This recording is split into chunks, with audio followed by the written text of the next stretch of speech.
Penyebab Pasutri baru tewas dan tak sadarkan diri saat bulan madu di Solok, Sumatera Barat masih jadi misteri. Dikutip dari Tribun News, peristiwa tragis ini dialami oleh Cindy Destananda, 28 tahun, dan suaminya Gilang Kurniawan, 28 tahun. Gilang dan Cindy padahal hendak menikmati bulan madu setelah menikah pada Minggu, 5 Oktober 2025, namun takdir berkata lain. Cindy tewas sementara sang suami Gilang Kurniawan ditemukan tak sadarkan diri di penginapan Lakeside Alahan Panjang, Solok, Sumatera Barat pada Rabu, 8 Oktober 2025. Beredar info korban tewas karena keracunan gas dari pemanas air. Polisi menyebut kedua korban mengalami sesak napas. Dugaan sementara, keduanya mengalami sesak napas, namun hal ini masih akan didalami, ujar Kapolsek Lembah Gumanti, AKP Barata, dilansir dari tribunpadang.com, Jumat, 10 Oktober 2025. Saat ini, pihaknya masih menunggu hasil pemeriksaan medis dan olah tempat kejadian perkara untuk memastikan penyebab korban meninggal dunia. Sementara itu, pihak keluarga mencari keadilan terkait kematian Cindy Destananda. Bahkan, pihak penginapan di Alahan Panjang disebut belum menunjukkan itikat baik menghubungi pihak keluarga. Sampai detik ini pihak villa tidak ada menghubungi keluarga. Ditunggu iktikat baik Anda, tulis akun Instagram Ricia Stuti, kakak korban, Jumat, 10 Oktober 2025. Kakak korban juga mengabarkan bahwa Gilang Kurniawan, suami almarhum telah sadarkan diri setelah sempat dirawat intensif. Terlihat dari unggahan video, Gilang tampak masih terbaring di brankar atau ranjang dorongan rumah sakit memaksa untuk ikut mengantarkan istrinya untuk terakhir kali di liang lahat. Video prosesi pemakaman almarhumah Cindy yang diterima Sumbar Kita menunjukkan suasana haru di pemakaman kawasan Gadut, Kota Padang, pada Jumat, 10 Oktober 2025. Ratusan pelayat hadir mengiringi kepergian mendiang ke tempat peristirahatan terakhir. Diketahui, Gilang Kurniawan dan Cindy Destananda baru menikah pada Minggu, 5 Oktober 2025 lalu. Nahas niat berbulan madu pasca menikah menjadi pengalaman pahit untuk pasangan baru tersebut. Sang istri ditemukan tewas tak bernyawa, sementara suaminya tergeletak lemah dan tak sadarkan diri di kamar mandi. Benar, pada hari Rabu tanggal 8 Oktober 2025 sekitar pukul 7.30 WIB, kami menerima laporan dari pihak penginapan tentang 2 orang tamu yang ditemukan dalam keadaan tidak sadarkan diri di kamar, kata AKP Barata. Setelah dilakukan pemeriksaan, 1 diantaranya dinyatakan meninggal dunia. Lanjutnya, menurut keterangan saksi dan pihak penginapan, korban diketahui check-in sekitar pukul 13.25 WIB pada Selasa, 7 Oktober 2025. Mereka berdua, masing-masing bernama GK dan CDN, datang bersama dan masuk ke kamar sekitar pukul 13.30 waktu Indonesia Barat. Sekitar pukul 18.30 WIB, korban perempuan sempat memesan makanan melalui resepsionis berupa sup iga, mie kuah pedas, air mineral besar, risol mayo, dan kentang goreng. Pasangan pengantin baru ini datang bersama dan masuk ke kamar sekitar pukul 13.30 waktu Indonesia Barat. Sekitar pukul 18.30 WIB, korban perempuan sempat memesan makanan melalui resepsionis berupa sup iga, mie kuah pedas, air mineral besar, risol mayo, dan kentang goreng. Pesanan itu diantarkan ke kamar mereka oleh salah seorang karyawan penginapan bernama Cecep, ujar Barata. Keesokan paginya, Rabu, 8 Oktober 2025, sekitar pukul 7.15 WIB, karyawan penginapan hendak mengantarkan sarapan ke kamar korban. Saat dipanggil dari luar kamar, terdengar suara laki-laki yang mengatakan sedang mandi. Namun setelah beberapa waktu tidak ada respon, karyawan kembali mencoba mengetuk kamar tanpa jawaban. Merasa curiga, pihak penginapan akhirnya mendobrak paksa pintu kamar sekitar pukul 7.30 waktu Indonesia Barat. Saat itu, kedua tamu ditemukan dalam kondisi tergeletak di kamar mandi.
Pengantin baru bernama Cindy Destananda, 28 tahun, tewas Kamis, 9 Oktober 2025, saat berbulan madu atau honeymoon bersama suaminya yang baru dinikahi 4 hari. Dikutip dari Tribun News, keduanya berbulan madu di sebuah resor mewah di Lakeside Alahan Panjang Solok, Sumatera Barat dengan konsep kamar glamping. Sedangkan sang suami bernama Gilang Kurniawan, 28 tahun, dalam kondisi kritis dan sempat dirawat intensif di Kota Padang. Saat peristiwa terjadi, keduanya ditemukan tergeletak tidak sadarkan diri di kamar mandi penginapan. Cindy ditemukan tewas di kamar mandi, Gilang ditemukan dalam kondisi kritis dan sempat dirawat di RSUD Solok sebelum dibawa ke Kota Padang. Kapolsek Lembah Gumanti AKP Barata Rahmat Sukarsi menyebutkan, dari hasil visum luar yang dilakukan dokter, disimpulkan tak ditemukan kekerasan. Saat ini, pihaknya masih menunggu hasil pemeriksaan medis dan olah tempat kejadian perkara untuk memastikan penyebab korban meninggal dunia. Menurut keterangan saksi dan pihak penginapan, korban diketahui check-in sekitar pukul 13.25 WIB pada Selasa, 8 Oktober 2025. Mereka berdua, masing-masing bernama Gilang dan Cindy datang bersama dan masuk ke kamar sekitar pukul 13.30 waktu Indonesia Barat. Sekitar pukul 18.30 WIB, korban perempuan sempat memesan makanan melalui resepsionis berupa sup iga, mie kuah pedas, air mineral besar, risol mayo, dan kentang goreng. Keesokan paginya, sekitar pukul 7.15 WIB, karyawan penginapan hendak mengantarkan sarapan ke kamar korban. Saat dipanggil dari luar kamar, terdengar suara laki-laki yang mengatakan sedang mandi. Namun setelah beberapa waktu tidak ada respon, karyawan kembali mencoba mengetuk kamar tanpa jawaban.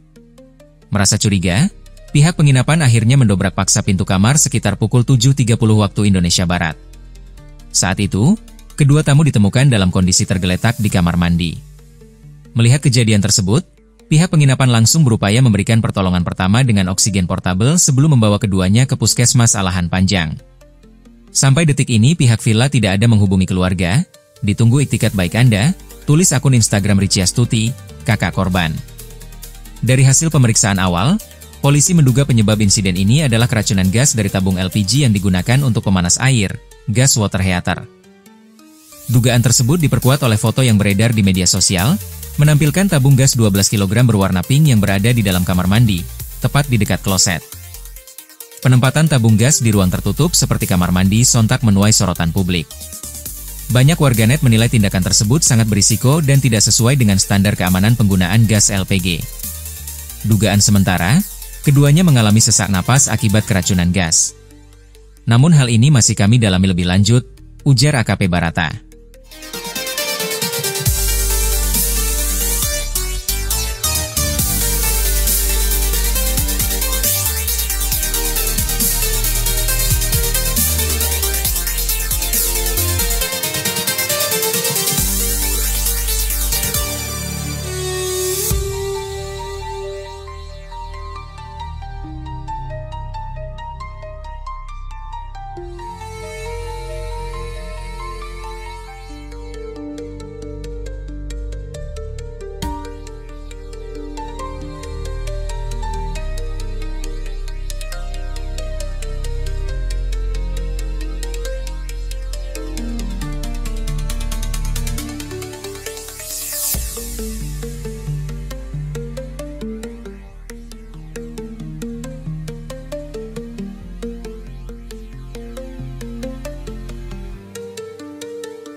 Tribun X, menghadirkan lokal menjadi Indonesia.